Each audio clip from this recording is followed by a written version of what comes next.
আসসালামু আলাইকুম ভিউয়ার্স, আশা করি সবাই ভালো আছেন। আলহামদুলিল্লাহ, আপনাদের দোয়া আর ভালোবাসা আমি অনেক ভালো আছি।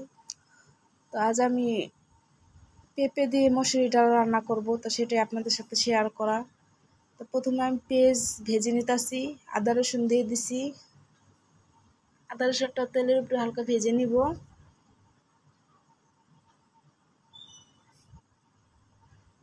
এখন পানি দিয়ে দিব।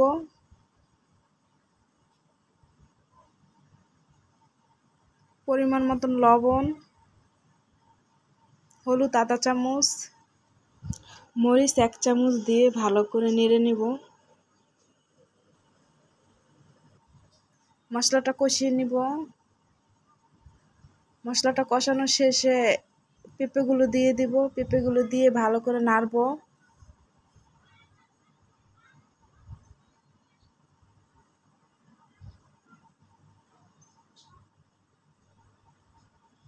ঢাকনা দিয়ে ঢেকে দেব। এখন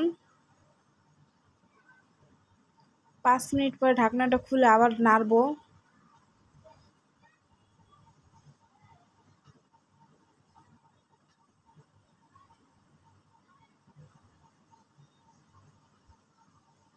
কাঁচামরিচ দিয়ে দিব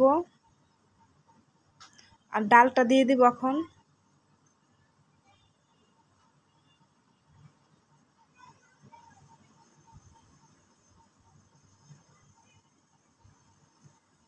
ভালো করে নাড়া দিতেছি।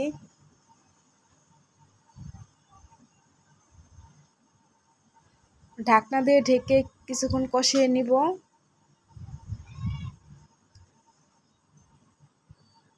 ঢাকনা খুলে আবার নাড়া দিতেছি।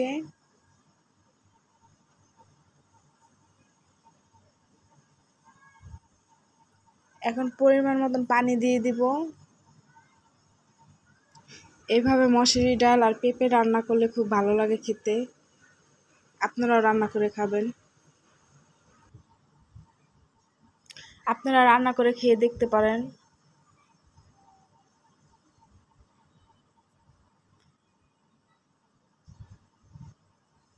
ঢাকনা দিয়ে ঢেকে দেব।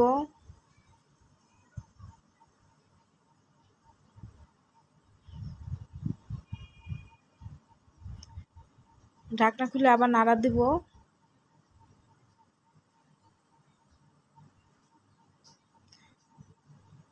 এখন পেঁপেটা সিদ্ধ হওয়ার আগ পর্যন্ত চুলার উপরে রেখে দিব।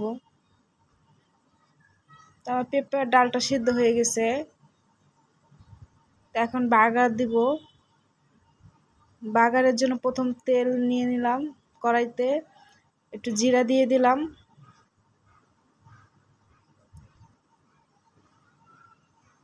এখন পেঁয়াজ দিয়ে দিব,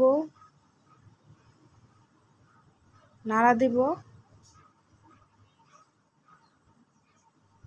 দুটো শুকনো মরিচ কেটে দিব। শুকনো মরিচটা বাগারে দিলে খুব ভালো লাগে খেতে, তাই শুকনো মরিচ দিব।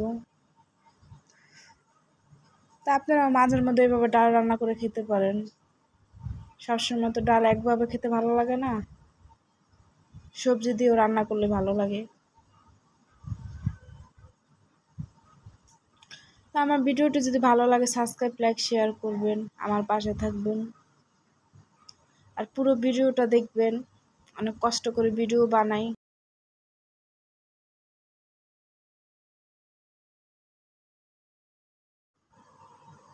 তো যে ডালগুলো দিয়ে দিছি, পেঁপের ডালগুলি দিয়ে এখন ভালো করে নাড়বো।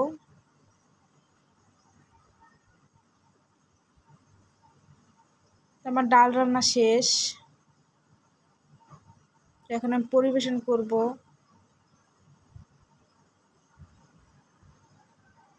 তো সবাই ভালো থাকবেন, আমাদের জন্য দোয়া করবেন, আমি আপনাদের জন্য দোয়া করি। আল্লাহ হাফেজ।